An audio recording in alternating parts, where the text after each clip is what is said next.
Yo, what's going on? So, yeah, I wasn't putting anybody down in the last video, but I was just saying that, being autistic is a lot of LGBT people. And I didn't see this 20, 30 years ago.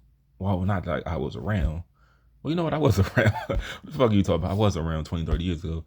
But I mean, I wasn't an adult. I wasn't like living, like I wasn't working a job at like Steak and Shake 20, 30 years ago, you know.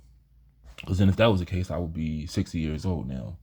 But like in TV, movies, media, you didn't see autistic people portrayed as gay or non-binary. You do now. It's a lot of it now. And my theory is vaccines play a role in autism, or your parents having an age gap and like a difference with ages, like with a father is older than the mother. That is also a factor. Donald Trump's son is, they say he's autistic. But I um I think that it's gonna sound so fucking crazy, but I think that maybe the vaccines they're given that everybody's body can't, process correctly and then makes them autistic, maybe is something in there that's making them like gay. I don't know.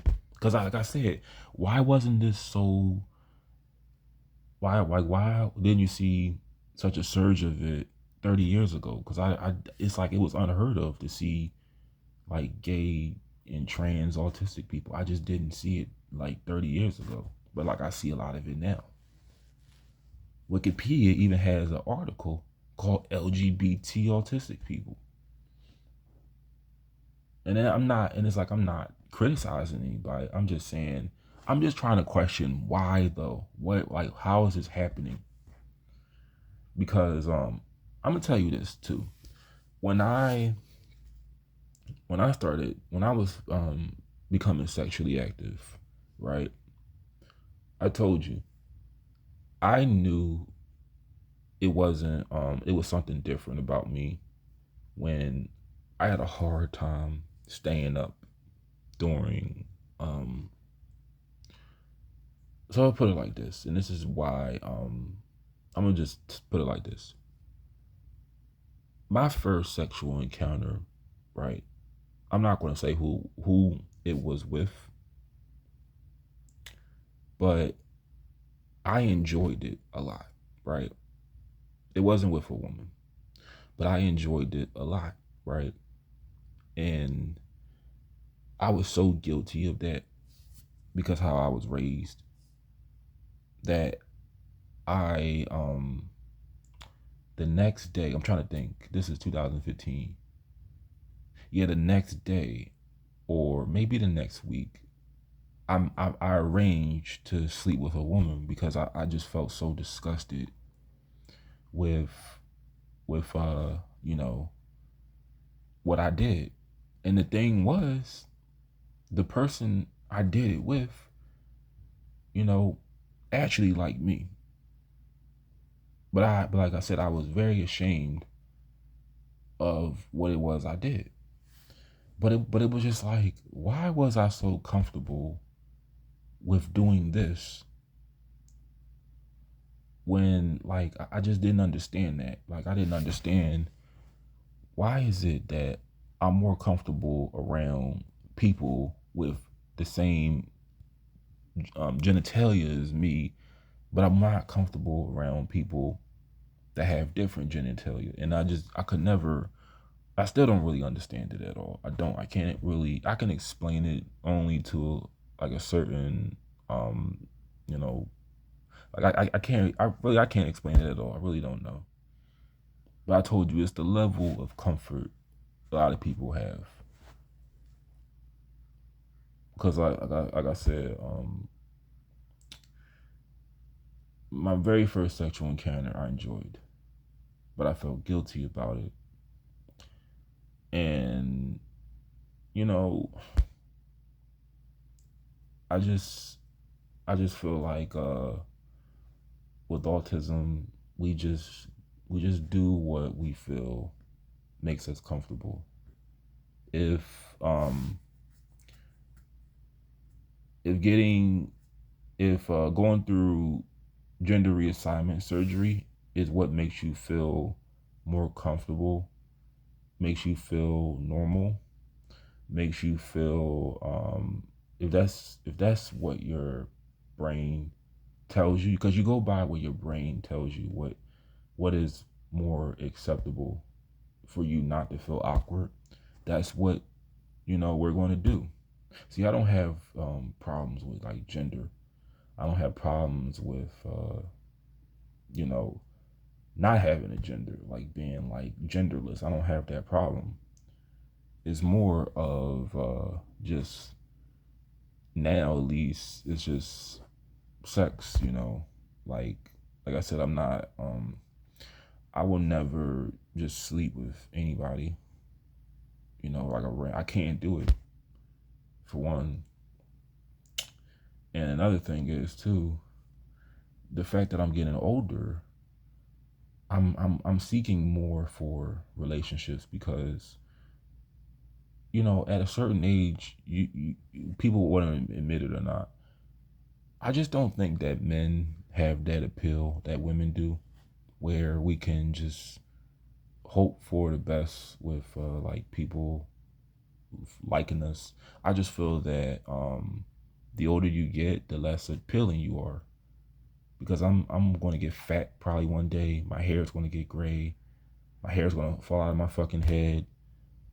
I don't think people want to be with me if I'm overweight and bald and my back is bad. I don't think that's really appealing. And that's when I'm going to voluntarily just hang it up. Like, yeah, my sex days are over. That's why, at least now, people say, yo, don't chase women, don't chase people at this age, worry about your money. But it's like, when you get that shit, it's not really going to matter, because no one's really going to naturally find you appealing when you get older. Like, this is my opinion. I don't think people are going to find a man attractive, and I'm not a woman, so I don't really know, because I don't find men attractive. But people are not going to find someone old, someone not as appealing, you know, sexually attractive, unless they are just trying to fuck you for your money.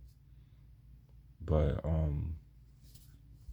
do you explain what I'm trying to say? I'm over the place with this video. Having autism is with our level of comfort and doing things we don't want to do, we just do what our brain signals us to do, that doesn't make us feel weird. If And let me just give you some examples, just some more to clarify it up. If you are because I told y'all, I was talking to somebody in the comment section, right? I'm gonna try to stop doing this shit, because I try to answer like I'm somebody important, but I try to answer any comment I get.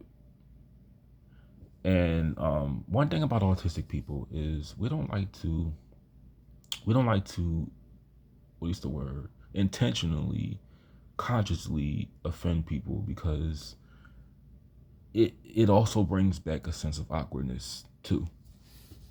So let me give you an example. When I was in Wisconsin, right, it was this lady who was talking shit about me. She was talking shit about how I was living. She was making a reference. She was basically she was referencing um how I was living. And I said something to her that I felt would get under her skin, and I didn't really want to do that, because I knew that eventually it would come back and make me feel really, it would give me this sense of guilt. Like, a lot of us feel a sense of guilt when we put people down, when we hurt people, when I don't know, I can't speak for everybody, but at least me and a lot of people like me, because I know it's a lot of us, but it's some people who don't feel that they are They may have, they may be like sociopaths, also. But at least me, I don't like to hurt people. I don't like to say things that hurt people. If we were like going back and forth, right, and you said I was a dumb piece of shit that deserved to die, and I said, well, you live with your mom and you'll never find a real job. A few weeks later, I would regret, I'm not trying to sound flippant, but I would regret saying that because it's like a sense of in my brain is telling me that that's that hurt that person what I did. It hurt them. And I wish that I wish I didn't do that. Like here's another example. I like I don't so I started drinking soda again, right? I was drinking just water, but in Pennsylvania, we have this thing called birch beer, right? I don't know if it's like a national thing or it's just a regional thing, but we have this thing called birch beer. I fucking love that shit. This dog, I'm walking home. This fucking dog just jumps at me and I dropped all my fucking soda. It was a case of I just dropped that shit and it busts on the floor. It was $13 fucking dollars for that whole case. It just fell on the floor. And the owner of the dog, this black dude was like, he told his dog, get back here, get back here. The dog's just running in the fucking street. And you know, I'm really pissed the fuck off. And the guy was trying to console me, and I just sort of just brushed him off. I'm just telling him like, "Fuck you, man." I just walk off because I'm not. Because he asked me, "You okay?" I was like, "No, I just dropped all my fucking shit," and I'm trying to get away from him, get away from that fucking dog. And I was so pissed walking on the way back home that I was telling myself, yo, I wish I could literally just smack the fuck out of him right now. I didn't, but I was telling myself in my mind, I wish I can just smack the fuck out of him. But if I did that, right, very later on, my brain would tell me that I would get that sense of guilt. Like that was not right. You hurt that man. You hurt that person. Some of y'all know what I'm talking about. You hurt that person. That soda was on $13 fucking dollars because we got a soda tax here. We got a sugar tax here, so it's a little more money. But you hurt that person. You hurt that man over a soda that you can just get another time that you really didn't need in the first place. But my brain would tell me, because I'm not mad about it anymore. But I was mad at that moment. I had a breakdown because I just said I just dropped all my fucking shit, and y'all know what I'm talking about. But it was just like, you hurt that man. That wasn't right what you did, and I would feel guilt. I would feel. That's why when I say we don't feel comfortable doing something that we don't want to do, I'm not comfortable being assertive, being aggressive, yelling at people, putting people down because our brain is wired in a way where we feel guilt, we feel awkwardness, being assertive, being mean, being aggressive. We just can't naturally put people down. We can't naturally show aggression. We can't naturally show assertiveness. And that's why a lot of the times too, we get taken advantage of because we don't show that dominance. But I hope I sort of explained it. I know I was all over the place, but people that have autism know exactly what I'm talking about.